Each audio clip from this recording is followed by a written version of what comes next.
let us discuss how different countries of the world are classified by UNDP, that is the United Nations Development Program.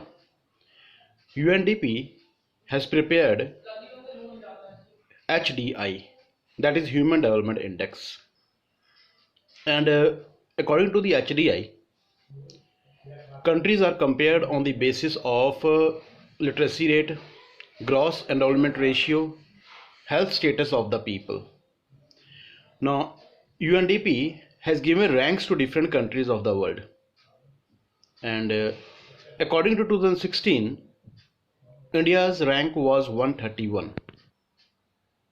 Let us discuss some of the components of HDI, that is the Human Development Index. The first component of HDI is IMR, that is the infant mortality rate. It indicates the number of children that die below the age of 1 year as a proportion of 1000 live children in that particular year. Number second, literacy rate. Literacy rate measures the proportion of literate population in 7 and above age group. Net attendance ratio is the total number of children of the age group 6 to 10 attending school as a percentage of total number of children in the same age group. And life expectancy at birth means the average number of years a person is expected to live. So classification of the countries can be done in two ways. One is a way that is done by World Bank, and other is a way that is done by UNDP. The World Bank has compared countries as high income countries and low income countries, whereas UNDP has given ranks to different countries of the world. According to World Bank, India comes under the category of low middle income countries, where under UNDP, India has given 131 rank. World Bank uses only per capita income or the average income to compare different countries of the world, whereas UNDP has used literacy rate, gross enrollment ratio, and health status of the people.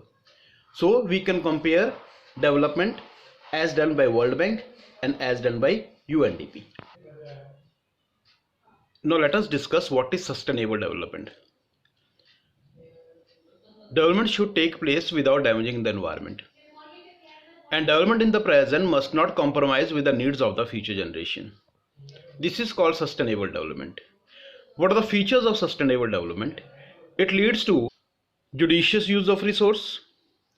It reduces our dependence on the non-renewable sources of energy. It is helpful in inventing alternative sources of energy. It promotes reuse and recycle of the resources. So at present time, sustainable development of energy and resources is very important. We have to take care of the needs of the present generations, and we have to take care of the needs of the future generation as well. Our next topic of discussion is BMI, that is the body mass index. Now we would be learning how to calculate the BMI of a person. First of all, we have to take the weight of a person in kgs, that is in kilograms. Then we have to take the height of a person in meters. We have to use the formula of BMI. BMI is equals to weight over height square. We would be dividing the weight by the square of the height. Now the scale of BMI must be between 18.5 and 25. This is the normal scale.